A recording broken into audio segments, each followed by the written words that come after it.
Hi, and welcome to this episode of John's Model Kit Review. In today's fun year-end review video, we'll be looking back at my completions of 2024. This year has not been an especially prolific build year for me, and I've only managed to complete 3 model kits this year.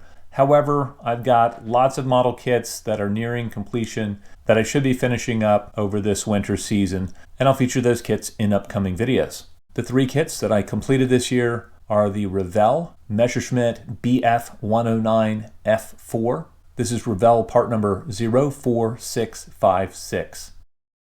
Also completed was the Airfix Spitfire FR Mk.XIV.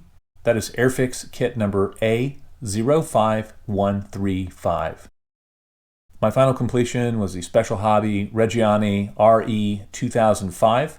This is Special Hobby kit number 48206.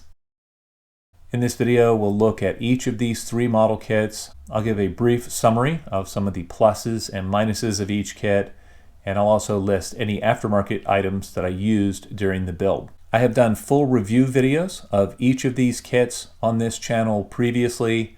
As we go through the kits, I'll provide a link to see the full review video for each one. That way, if you want to see a more in-depth look at any of these kits, you can go back and do so. Without further ado, let's take a look at these kits.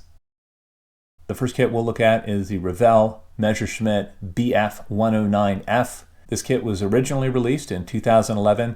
This is a reboxing of the ICM Bf109F that was released in 2006.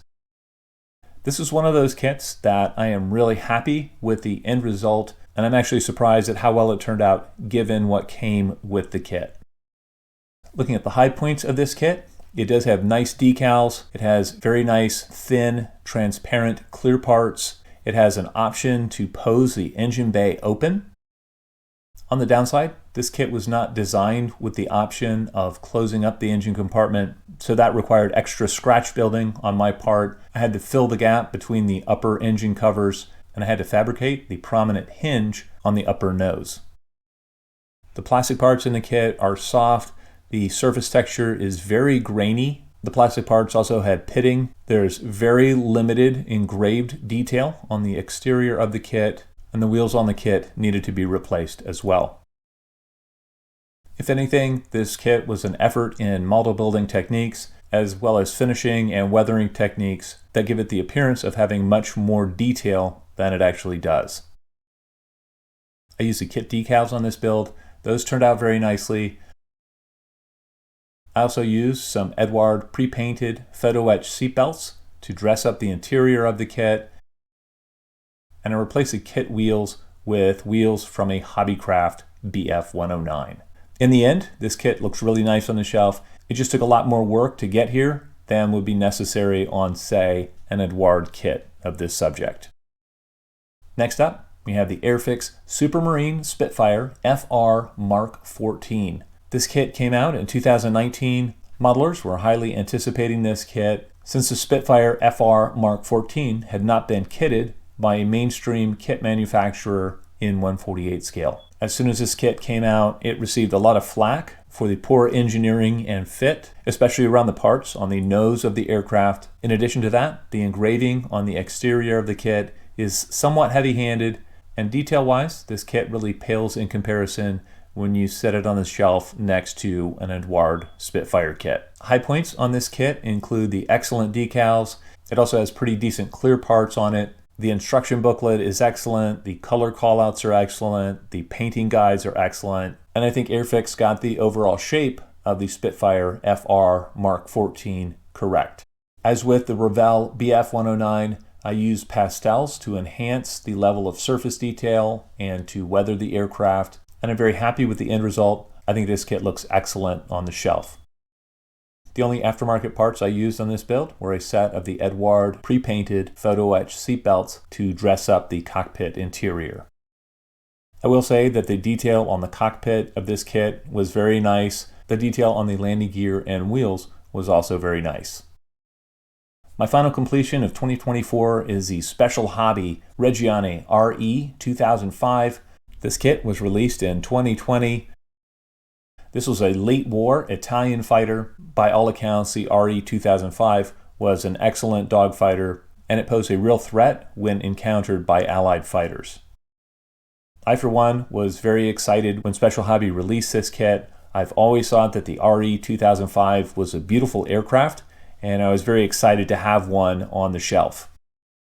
As soon as I purchased this kit, I started in on it, and although the surface detailing on most of the parts was very petite and very Hasegawa-like, unfortunately it was not terribly consistent, with some of the panel lines fading out and some of the panel lines actually being inversed.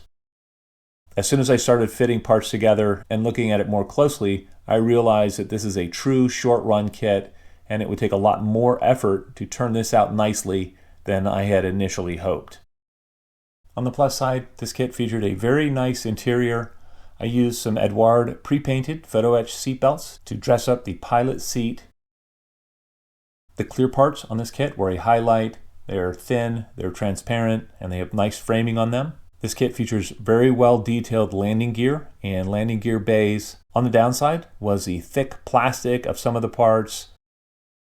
The fit between the major parts wasn't great, so I had to do a lot of rescribing once the airframe was built up. Though the instructions look really nice, there were confusing parts, especially when there were a lot of small detail parts being fitted in the landing gear bays.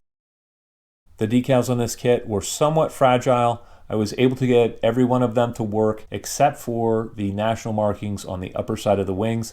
I had to replace those with those from another kit since the Special Hobby decals tore as I was putting them on. As with the other kits that I completed this year, I'm really happy with the way that this kit turned out. It definitely took a lot of extra work, but I'm glad I put in the time, and it's really, really cool to have an Re2005 on the shelf.